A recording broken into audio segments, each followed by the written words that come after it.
So yesterday I made a post about pandemic loneliness, identity politics, and lots of kind of societal changes and shifts that occurred over the past couple of years that I feel like just haven't really gone back to normal.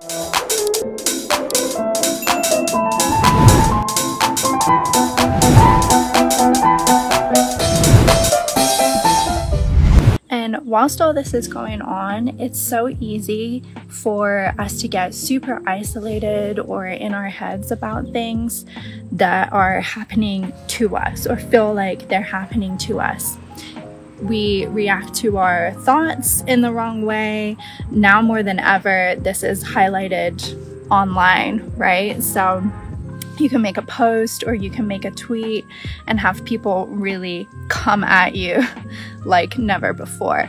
You tell a family member or a friend that you're not vaccinated, and then suddenly you can't go to their wedding, or the entire family ends up thinking you're some kind of conspiracy theorist. So these are just two examples of some of the kind of common discourse that's going on for a lot of people at the moment. But more than anything, some of our loneliness, some of our self-isolation that's continued on is really coming through loud and clear for a lot of people. That means that sometimes the loudest or the most critical voice that you hear might be coming from yourself during this time. It can be really, really hard to discern and distinguish between what you need to focus on and what you need to value in order to be in a healthy dialogue with other people. So part of my own practices and in connection to lucid living, in connection to lucid dreaming, is all about really leaning into conscious decision making, especially during times of hardship, being an active participant in my own life, really being able to kind of set specific intentions and have that recognition of when things are going badly, what lessons can I be learning from this? Not why is this happening to me, but how is this happening for me? So that's not to say that all bad things are like good things and that you should just view them in that way at all. Of course, bad things happen. Of course, there are bad people in the world. There's people with bad intentions as well. There is definitely evil on earth, right? But it's about deciding how are you going to participate from a place of lucidity, from a place of clarity, and with specific intention. So rather than letting things just passively happen to you, it's about kind of re-engaging, coming back from any anger, sadness, frustration, burnout, really not letting those feelings consume us just day after day after day, and getting back up, being able to get back on board with being a conscious co-creator who is powerful, who is resilient, who recognizes that you're knowledgeable, that you're special. And in a time where it can feel like everyone is pointing fingers at everyone and everything else, at a time where everyone is playing the blame game, or you're worried about speaking out and people judging you, deciding not to be a victim but a victor, seeing and believing in faith over fear and acting from that kind of place. It's the recognition that you don't want or need a close relationship with any kind of person in your life who is not going to be a huge cheerleader for you, who is someone that constantly points out your flaws, who you're scared to speak your true self and your opinion around, or has a negative opinion on what you know that you're here to do.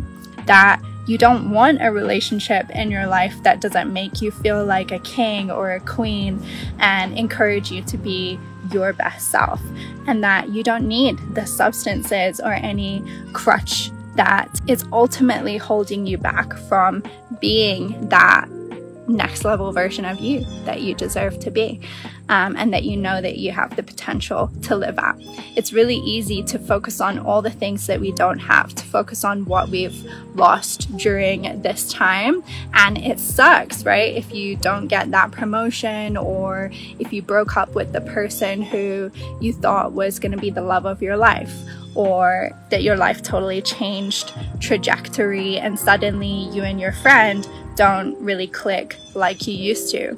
But when you have a solid intention in place that really includes your core values, that is firmly at the center of your mind, your heart, your body, your soul, less and less like things are just happening to you outside of your control, and you start shifting more into being able to see and feel and experience those divine synchronicities, why and how things are working in your favor, even when it might not feel totally incredible and amazing right at that actual moment.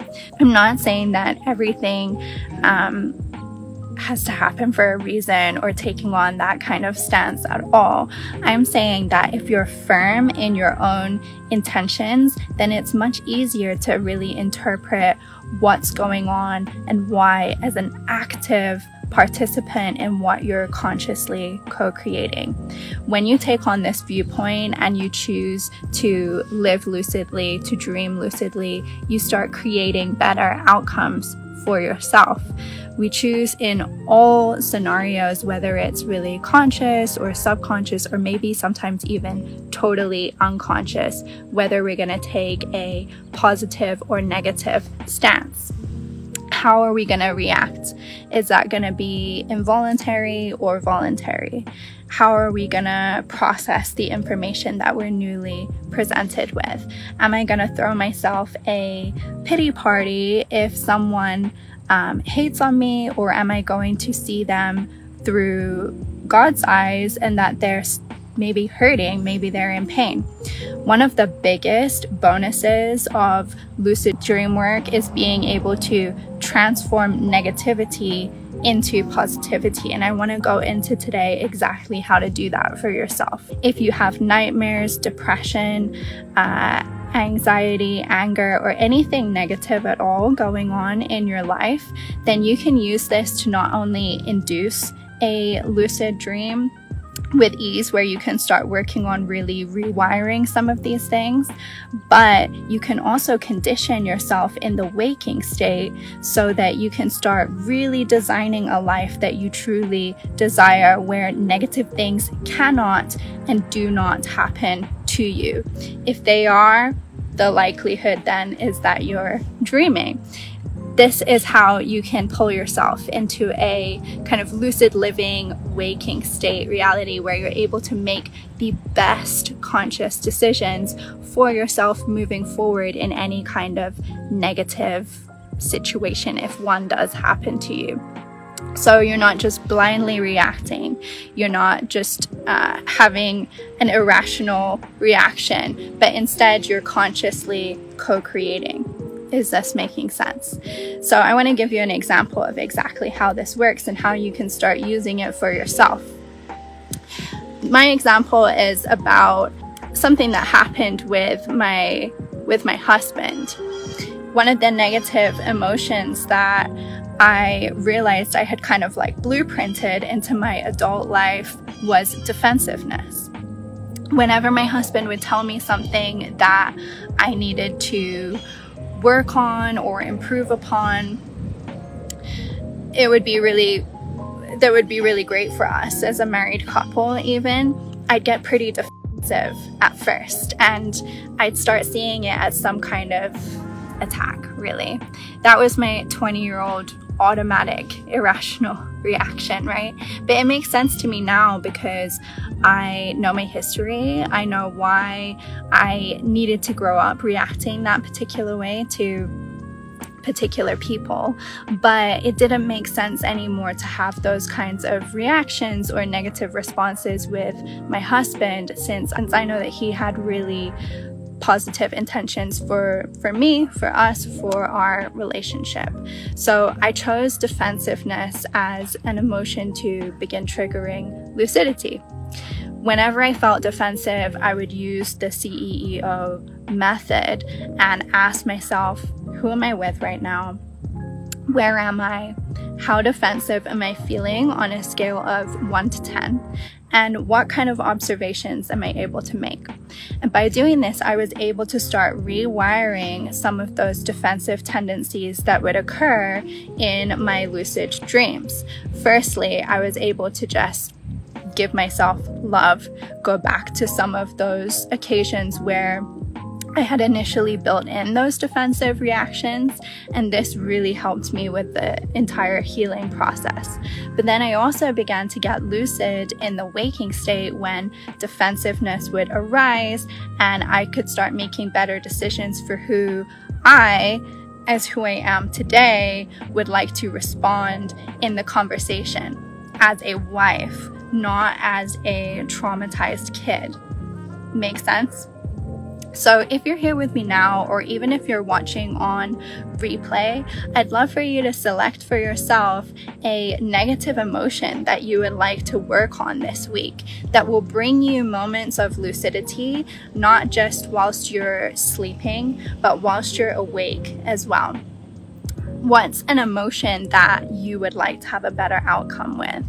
And it's quite common that your emotions will be heightened in your dreams. So you might be someone who doesn't quite have a space to release things like anger, anxiety, frustration in your waking life, but perhaps you've recognized that in your dreams you're able to experience quite intense anger or sadness or depression. And emotions like that are particularly potent to start working with. So the more we're able to just consciously do that rewiring process and get back in alignment with the person who we're truly created to be and how we deserve to live, the more that we can start living in the day-to-day with ease, with happiness, with fulfillment, with satisfaction, the less chaotic and out of control our life is going to feel, the less time we can spend feeling stuck and kind of sorry for ourselves, the faster we can really shift our reality to suit us and our actual needs. And this is why during even a global pandemic, there are people who you're going to see that were thriving, that got fit, that made money, that launched businesses, that pivoted, that used it as an opportunity to consciously create something incredible and amazing for themselves. And then there are the people who are going to use situations like that as an excuse to crumble, to complain, to blame, to play the victim. Both are okay, you can do whatever you want, but I know which side I would rather be on. I want to be the victor, not the victim. You want people, things, shifts to happen when they are no longer a good fit for you. Forcing things to be in a particular way or acting and reacting in a particular way that no longer serves you is just not the vibe. It doesn't help you. It doesn't help anyone else. So remember, the next time you're feeling like nothing's going my way, or that people have changed, people suck, or when you're ready to blame something or someone else for your current situation, remember that you are much more powerful than you might have realized, that you can actively and consciously participate in the outcomes of your life. And that not doing so up until now is perhaps one of the reasons why you've constantly found yourself in chaos, that you can actively change something to reduce that for yourself, that you can lucidly co-create for your own good, and you can let go of the old, you can make room for the new to flow, you can choose to use any negative as a positive at minimum for your own lucidity enhancements, both whilst you're awake and whilst you're asleep. So let God, let the Holy Spirit move through you as a vessel for good, and know that love does always win. Okay? So wishing you all a week full of big dreams, lucidity, and abundance. Bye. It's life-changing, both personally and professionally. The process of really stepping into the next level of my entrepreneurship in ways that I hadn't even realized I was blocked. Because the dream world reveals to you not only what's possible, but also what maybe is hidden. But I've learned so much about how lucid dreams can benefit my future and my business, and it's been such an exciting adventure already, and I cannot wait to continue on. I love the way she structured the course and how it's so clear and kind of step by step. So for a complete novice like me, who only really had a very vague idea of what lucid dreaming actually was, it felt really accessible. I feel more focused on exactly where I want to go, and I am so grateful to be part of this course. It will change your life, it will change your mindset, it will give you tools you never knew you wanted. Like, it's seriously amazing.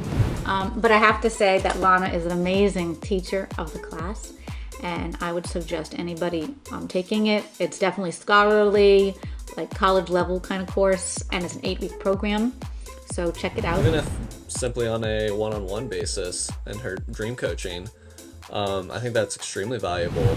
If you are on the fence, if you are thinking about getting into your dream life, I suggest getting lucid with Lana.